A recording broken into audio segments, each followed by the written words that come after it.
तो guys welcome back to class 38 और हम आज सीखने वाले हैं बहुत ही इम्पोर्टेंट चीज़। और ये क्लास आपको हमेशा ही याद रहने वाली है क्योंकि इस क्लास के अंदर में जो टॉपिक आपको पढ़ाया जाने वाला है वो आपको हमेशा लाइफ टाइम लाइफ लॉन्ग काम आने वाला टॉपिक है। तो चलिए स्टार्ट करते हैं टॉपिक को। तो यहाँ पर मैंने एक अपना ये खोल रखा है, ठीक है। ये है ई वे बिल सिस्टम, ठीक है। ई वे बिल सिस्टम क्या होता है सबसे पहले वो समझिए। और मैंने अब तक आपको बिल्स बनाने सिखा दिए हैं, लेकिन बिल बनाने के साथ साथ ई वे बिल को समझना भी बहुत ज़रूरी है, ठीक है। तो मैं यहाँ पे गूगल पे टाइप कर रहा हूँ ई वे बिल क्या है, ठीक है। इन हिंदी लिख देते हैं, मैं इन हिंदी, ठीक है। तो मैं यहाँ पे टाइप कर रहा हूँ इन हिंदी, एंटर किया तो ये आ गया ई वे बिल कब क्या कैसे क्या होता है क्या नहीं होता है। कोई से भी आप लिंक पे क्लिक करके आराम से उसको पढ़ सकते हैं कि उसके बारे में क्या जानकारी है, ठीक है। ई वे, जहाँ पे वे है उसका मतलब होता है रास्ता। ई फॉर इलेक्ट्रॉनिक, इलेक्ट्रॉनिक रास्ता, और यानी कि इलेक्ट्रॉनिक रास्ते के लिए एक बिल तैयार होता है, ई वे बिल कहलाता है, ठीक है। ये क्या करता है, किस तरह से तैयार होता है, आज हम उसको पूरी तरह सीखने वाले हैं। तो वीडियो को एंड तक देखना, पूरी क्लास अच्छी तरह समझना, कोई भी पॉइंट मिस मत करना, ठीक है। लिखा हुआ है ई वे बिल दरअसल एक प्रकार का इलेक्ट्रॉनिक बिल यानी कंप्यूटर पर बना हुआ बिल होता है। जीएसटी सिस्टम में किसी माल को एक जगह से दूसरी जगह पर भेजने के लिए ऑनलाइन बिल भी तैयार करना होगा। ये बिल जीएसटी पोर्टल पर दर्ज किया जाएगा। इसी ऑनलाइन बिल को ई वे बिल कहा जाता है, ठीक है। अब क्या कह रहा है कि जो जीएसटी सिस्टम है वो, उसमें पहले क्या होता था, राज्यों में पहले वैट सिस्टम लगता था। जीएसटी तो बाद में आया, 2017 में आया, ठीक है। आज जीएसटी को 3 साल हो गए हैं, है ना। तो कह रहा है पुरानी व्यवस्थाओं में जो बिल बनता था वो कागज पर बनता था, ठीक है। लेकिन अब वही बिल क्या बनेगा, इलेक्ट्रॉनिक बनेगा, इलेक्ट्रिकली बनेगा, ठीक है। और जीएसटी के नेटवर्क पे अपलोड किया जाएगा। तो पहले जो कागज पे जो बिल बनता था उसे रोड परमिट बोला जाता था, ठीक है। रोड परमिट, कुछ लोग बिल्टी भी बोलते थे, बिल ऑफ ट्रांसपोर्ट भी बोलते थे, ठीक है। इसका क्या यूज होता है, रोड पर चलने के लिए हमें परमिट है कि नहीं है, ठीक है। हमारे पास क्या माल है, उसकी पूरी डिटेल है कि नहीं है। तो ये सारी चीजें जो है वो ई वे बिल के अंदर में आती हैं, ठीक है। तो इसका रजिस्ट्रेशन कैसे होता है, इसके लिए नॉर्मल सी बात है, ई वे बिल का रजिस्ट्रेशन जो है, आप यहाँ पे लिंक है, मैं इसको, आप इस लिंक को कॉपी कर लीजिएगा वीडियो के अंदर से ही, नहीं तो मैं आपको शेयर कर दूंगा। नहीं तो आप नॉर्मल भी आप इसको पढ़ सकते हैं आराम से। सॉरी मैं थोड़ा मोटा मोटा आपको समझा रहा हूँ कि अगर हम कोई भी माल जो है, मान लीजिए कि मैं दिल्ली में ही रहता हूँ और मेरे को माल जो है बिहार भेजना है, ठीक है। या मेरे को माल बिहार को बेचना है, बिहार में कोई पार्टी है उसको माल बेचना है। तो एक जगह से दूसरी जगह के बीच माल कैसे जाएगा, किसी गाड़ी से जाएगा, ट्रांसपोर्ट से जाएगा, ठीक है। ट्रांसपोर्ट के कोई भी ऑप्शन हो सकते हैं, लेकिन ट्रांसपोर्ट से जाएगा, ठीक है। तो अगर माल की कीमत 50,000 रुपये से ज़्यादा है, ठीक है, ये पॉइंट नोट करना, माल की कीमत अगर 50,000 रुपये से ज़्यादा है तो ई वे बिल लगाना कंपलसरी है, क्योंकि उसके बिना आपका माल नहीं जा सकता, ठीक है। इसे जीएसटी कॉमन पोर्टल पे हम दर्ज करेंगे। आज वो पूरा अच्छी तरह से एक एक चीज़ सीखेंगे, ठीक है ना। और इसे जरूरत समझने पर माल मांगने वाला यानी रिसीवर और माल वाहन ले जाने वाला भी जारी कर सकता है, ठीक है। यानी कि इसको ई वे बिल, मान लो अगर आप सामने वाली पार्टी जो जिससे आप माल ले रहे हो अगर वो नहीं दे रही है, तो आप या ट्रांसपोर्टर जिस ट्रांसपोर्ट से माल जा रहा है वो भी ई वे बिल कर सकता है, ठीक है। ऐसा कुछ नहीं है कि ई वे बिल जो है केवल वही करेगा, ठीक है। और अगर माल 50,000 से अधिक है तो उसे राज्य के अंदर भेजा जा रहा हो या राज्य के बाहर भेजा जा रहा हो, हर तरह के माल ट्रांसपोर्ट के लिए ई वे बिल बनाना होगा। लेकिन कुछ सामानों के लिए लिमिट है, कीमत में छूट दी गई है, ठीक है। इस पूरे के प्रोसेस के अंदर हम ये सारी चीजें वही लिखी हुई हैं। तो सबसे पहले ना क्या करना है, हमें एक बिल बनाना है, तभी हमें समझ में आएगा। देखो लिखा हुआ कितने किलो कितने समय तक मान्य होगा, ठीक है। लिखा हुआ अगर किसी माल का ट्रांसपोर्ट 100 किलोमीटर तक होता है तो उसके लिए ई वे बिल सिर्फ 1 दिन तक मान्य होता है, ठीक है। जिस माल का ट्रांसपोर्ट 100 से 300 किलोमीटर के बीच में होगा उसका ई वे बिल 3 दिन तक वैलिड होता है, ठीक है। जिस माल का ट्रांसपोर्ट 300 से 500 किलोमीटर के बीच है उसका ट्रांसपोर्ट 10 दिन तक वैलिड होता है, कि 10 दिन तक वह पहुंच सकता है।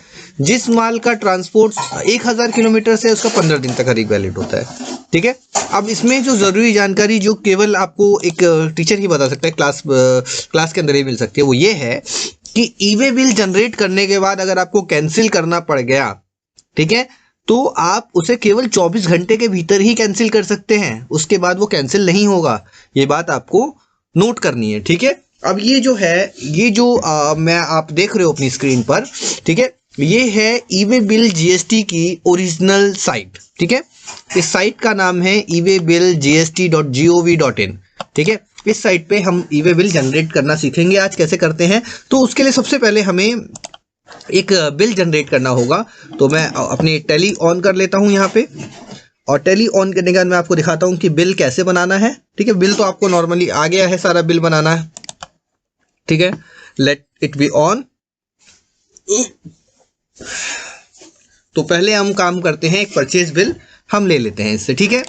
तो हम क्या करेंगे, यहाँ पे work in educational mode start कर लेते हैं, ये वाला, ठीक है। तो ऑल्ट W ऑल्ट I ये ले लिया मैंने।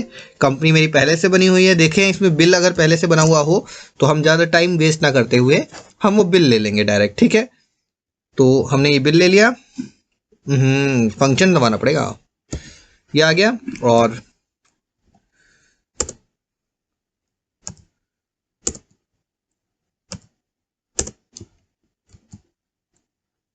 यस, और पेज अप किया तो हमने, ये बिल आ गया आशीर्वाद प्राइवेट लिमिटेड का। इससे पहले ये बिल है, ये तो आपको आरसीएम समझाया था मैंने, तो ये बिल ले लेते हैं, ठीक है। अब इसमें हमें जीएसटी भी एप्लीकेबल करनी है। और यहाँ पे मैंने आपको एक चीज़ सिखाई थी कि लास्ट टाइम हमारा क्या था कि जब हम F11 दबा रहे थे यहाँ पे, ठीक है, यहाँ पे हम F11 दबा रहे थे, F11 F12, ठीक है, F11 के बाद F3। तो यहाँ पे ये ऑप्शन वेट का आ रहा था, ये इसका नहीं आ रहा था।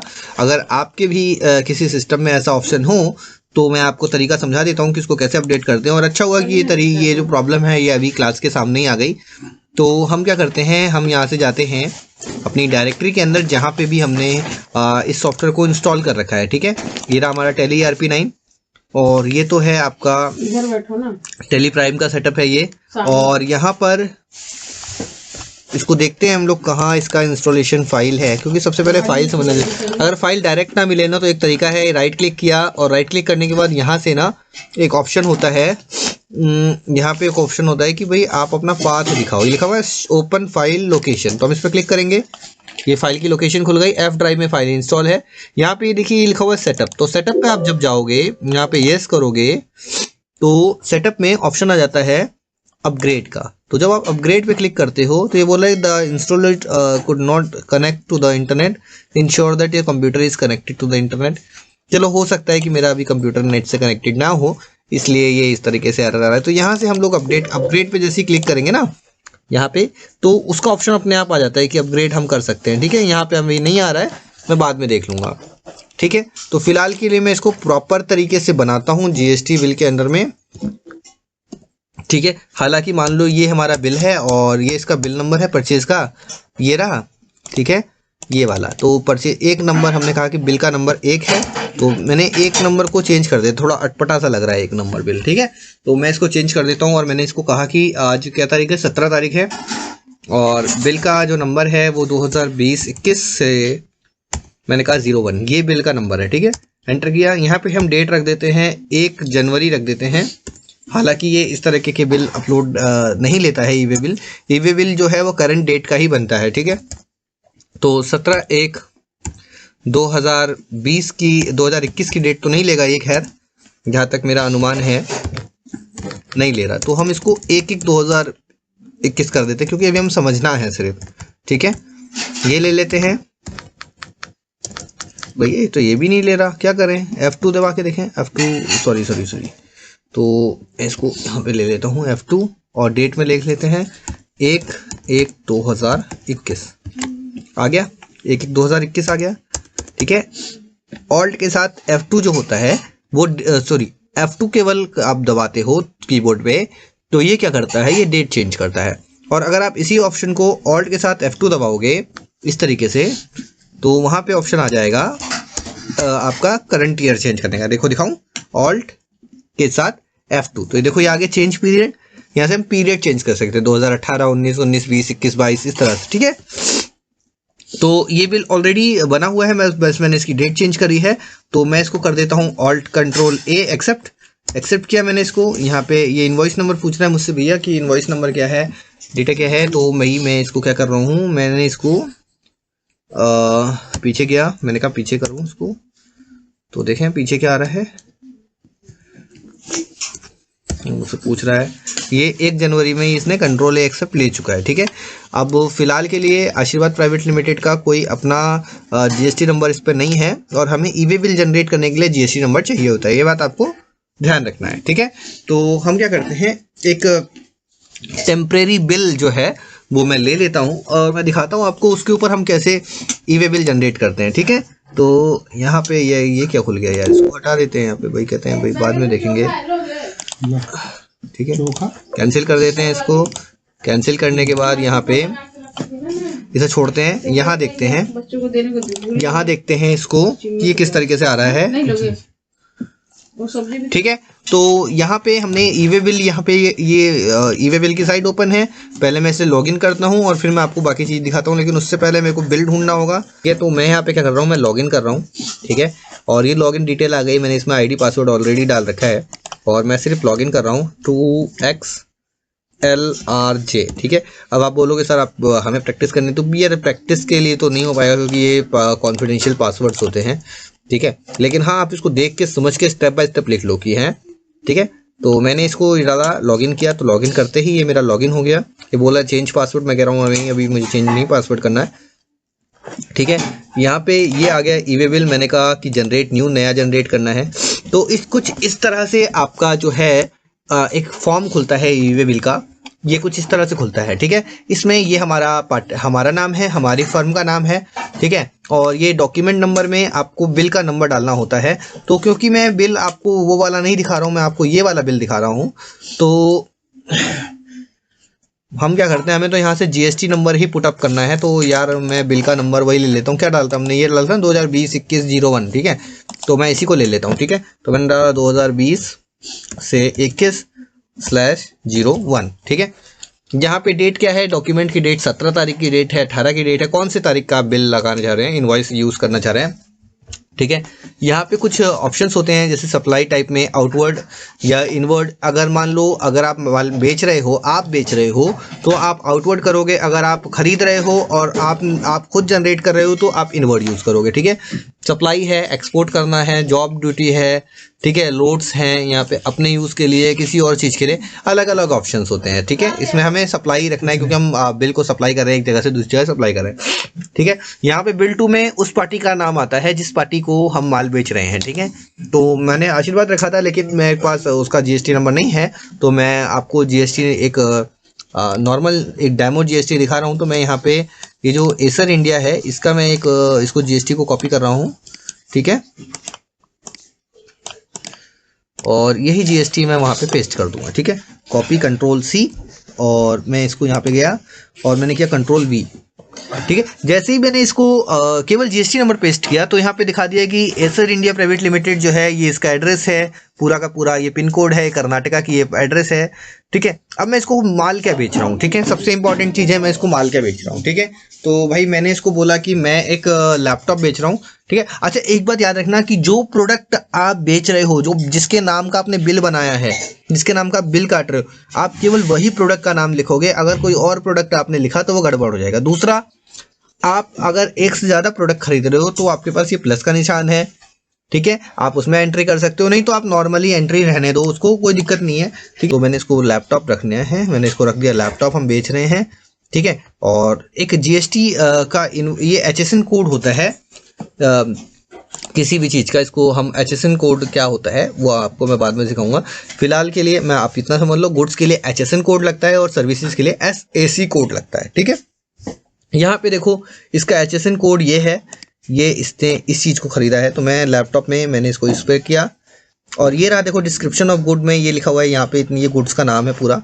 तो मैं इसको as it is copy paste कर दूँ क्या? तो मैंने इसको चलो मैं कॉपी पेस्ट ही कर देता हूँ। मैं ज़्यादा अपने दिमाग लगा के नहीं लिख रहा, मैं लैपटॉप भी नहीं लिख रहा, मैं प्रोडक्ट का नाम भी क्योंकि मेरे पास ऑलरेडी है तो मैं वही लिख रहा हूँ। ठीक है, मैंने ये लिखा, कॉपी लिया और यहाँ गया, प्रोडक्ट लिया, प्रोडक्ट में ये पेस्ट नहीं हो रहा, पेस्ट ये आ गया। ठीक है, ये डिस्क्रिप्शन में डाल देते हैं यार, इतना इजी केयर पैक हम इतना ले लेते हैं और ये बाकी चीज़ों को ये इसको डिस्क्रिप्शन में यहाँ पे पेस्ट कर देते हैं। ठीक है, अब क्वांटिटी क्या है, मैंने कहा क्वांटिटी मेरी एक क्वांटिटी है।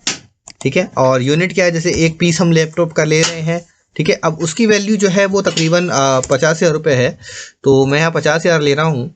ठीक है, और आप साथ ही साथ देखोगे कि यहाँ पे कुछ ग्रे ऑप्शन है जिनमें आप छेड़खानी नहीं कर सकते।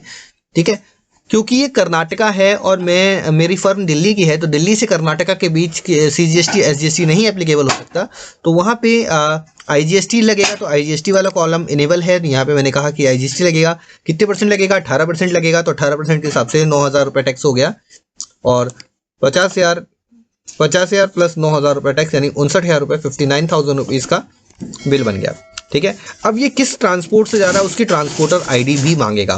ठीक है, ये देखो 2141 किलोमीटर है, तो यहाँ पे व्हीकल नंबर अगर आप अपना भी डालें, यहाँ पे टेम्परेरी फॉर्म में आप उस ट्रांसपोर्टर की ID डालें जो जिस भी ट्रांसपोर्ट से आपका माल जा रहा है।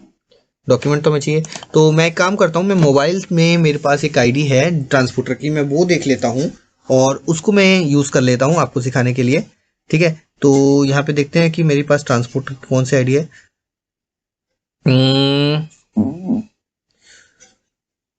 चलो मेरे पास एक मेरे को मिल गया है, श्री पटेल रेल कार्गो मिल गया है मुझे। ठीक है, तो इसका GST नंबर मैं यूज़ कर रहा हूँ ताकि मैं आपको ई-वे बिल समझा पाऊँ। ठीक है, तो मैंने डाला 07AD।